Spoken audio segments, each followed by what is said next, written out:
Alright, YouTube, it's Shadow King Nazru. So, not too long ago, I saw uh, saw the movie adaptation of Frank Miller's Sin City graphic novel. Watched it on Stars on Demand. And Sin City, for those who don't know, is this graphic novel that's based on noir stories or whatnot. Uh, Bad stuff like from the Great Depression era, and and it features these like three different mini stories, and they eventually end up connecting with one another about these gritty crime stuff. Relate. One's about this one guy trying to avenge the death of this prostitute that he slept with and yet seems to really care about or something. Another is about this guy uh, who killed this. Who tried to uh, stop this one guy who he felt was abusing this other girl he was having an affair with that belonged to the other guy, and it turns out the other guy was a cop, and one thing leads to another, and he gets killed by a portion of the city that's controlled by prostitutes. Yeah, Frank Miller went there. And this third story is about this cop who got got framed for this corrupt, I think, politician or businessman who, I believe it was a politician whose son committed this crime of trying to rape this little girl, and the guy, and it's pretty much a redemption story about him trying to save the girl who's now grown up from the same guy, and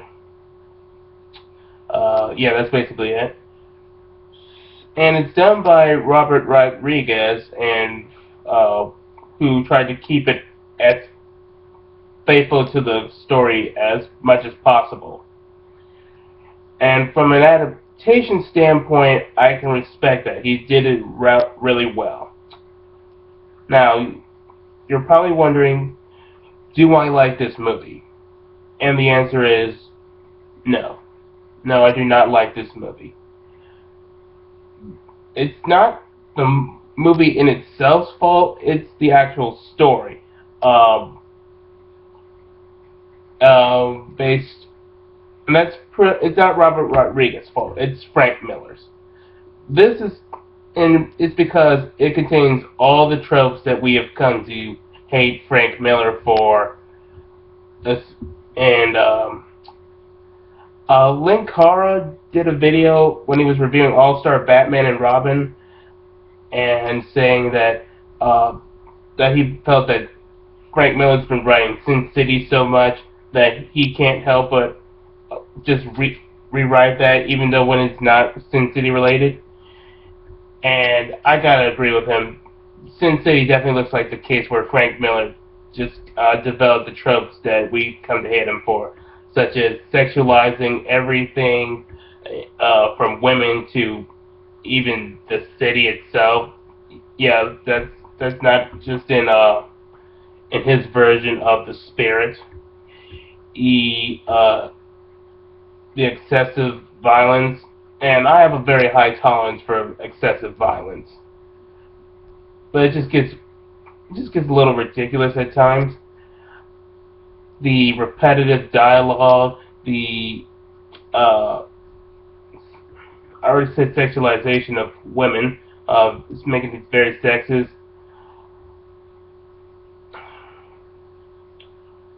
And